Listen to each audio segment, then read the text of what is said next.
Infinity कास्टल के अंदर कनाओ एक बर्फ से भारे हुए कमरे में पहुंचती है। कमरा इतना ठंडा था कि हर सांस धुंध बनकर निकल रही थी। वहां बीच में अपर मून 2 दोमा मुस्कान के साथ खड़ा था। दोमा हंसता है और कहता है, अरे एक छोटी तितली मेरे बगीचे में ना गई, कितनी प्यारी है। कनाओ अपनी तलवार मजबूती से पकड़ती है और धीरे से कहती है, तुमने कनाए और शिनोबू को मारा था, आज मैं तुम्हें रोकूंगी। दोमा थोड़ा हांसी करता है और कहता है, कोचो बहने दोनों कितनी सुंदर थी, लेकिन तुम तो अभी खिल रही हो और भी दिलचस्प। कमरे का तापमान और गिरता है, बर्फ की बारीक किरणें हवा में तैरने लगती हैं। कनाओ मन में सोचती है, मुझे रुकना नहीं है, अभी नहीं। फिर वो गहरी सांस लेती है और धीरे से बोलती है, फ्लावर ब्रीदिंग फर्स्ट फॉर्म, और तलवार लेकर आगे बढ़ जाती है बर्फ के तूफान को चीरते हुए। कनाओ की तलवार बर्फ के तूफान को चीर रही थी। उसकी तेज नजरें हर एक आइस शार्ड को पढ़ती जा रही थी। दोमा की मुस्कान और गहरी हो गई, जैसे कि ये लड़ाई उसके लिए सिर्फ एक खेल हो। वो कहता है, वाह छोटी तितली के पास तो कांटे भी हैं, तुमने मुझे छोटी सी चोट पहुंचाए, कितना रोमांचक है।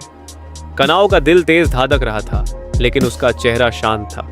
उसकी आंखों में इक्वानॉक्टियल वर्मिलियन आई चमक रही थी, जिसे हर एक पल धीरे होने लगा। उसने दोमा के करीब जाकर एक और वार किया, तलवार उसके गले को छू गई।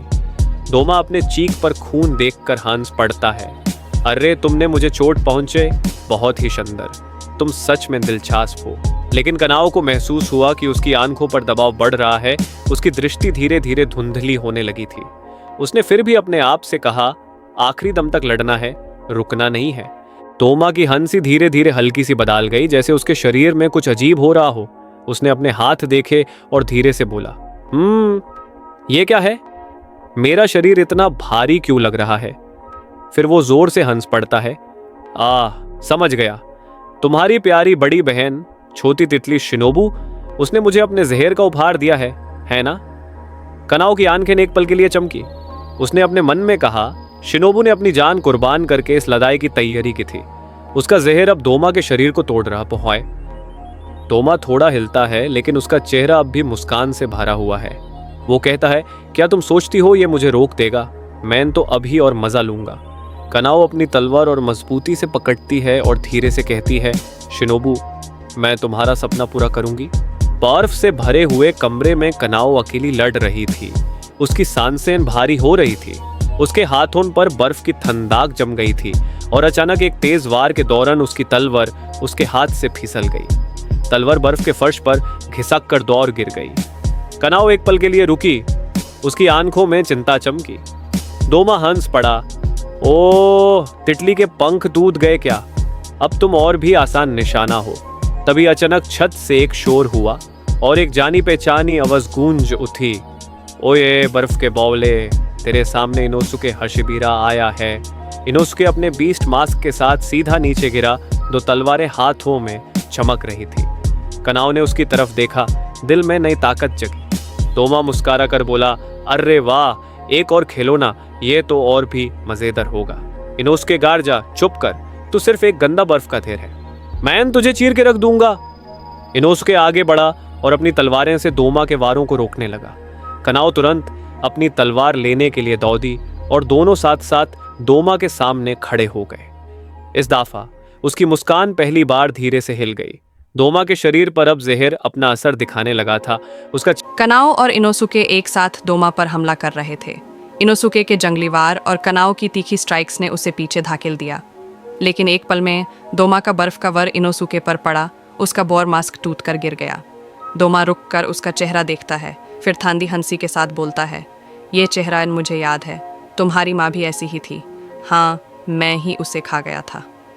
इनोसुके की आंखों में आंसू और गुस्सा भर गया। तू मेरी माँ का कातिल है, आज मैं तुझे चीर डालूंगा। कनाओ ने उसका हाथ संभाल कर कहा, हम दोनों साथ हैं, ये ही हमारी ताकत है। और दोनों एक साथ फिर दोमा की तरफ दौड़े। दोमा का चेहरा पिघाल कर विकृत होता जा रहा था। उसकी हंसी अब कमजोर पड़ गई थी। ये कैसे? मैं तो अमर था, उसने टूटे हुए स्वर में कहा। कनाओ और इनोसुके ने एक साथ अपनी तलवारें घुसा दी। दोमा का शरीर धीरे धीरे बर्फ के टुकड़ों में बिखरने लगा।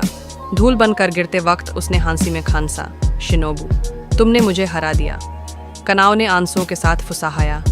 नी-सान, हमने कर दिखाया। बर्फ और धूल हवा में बिखर गई। दोमा अपर मून 2 हमेशा के लिए खत्म हो चुका था। बर्फ बिखर चुका था, कमरा खाली हो गया।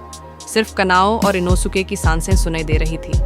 कनाओ ने अपनी थकी आंखों से आसमान की तरफ देखा। उसने महसूस किया जैसे कोई गर्म और नर्म हाथ उसके सिर पर रखा हो। उसके दिल में एक आवाज़ गूंजी, शिनोबु की, कनाओ, तुमने बहुत अच्छा किया। तुमने मेरी कुर्बानी को बेकार नहीं जाने दिया। मैं हमेशा तुम्हारे साथ हूँ।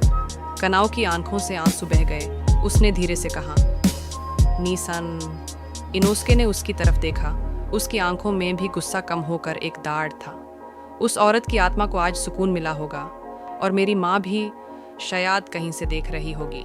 दोनों ने एक पल के लिए चुप रहकर गहरी सांस ली। उनकी लड़ाई खत्म हो गई थी, पर युद्ध अभी बाकी था। दोस्तों, दोमा का अंत हो गया है, लेकिन यह तो सिर्फ शुरुआत है।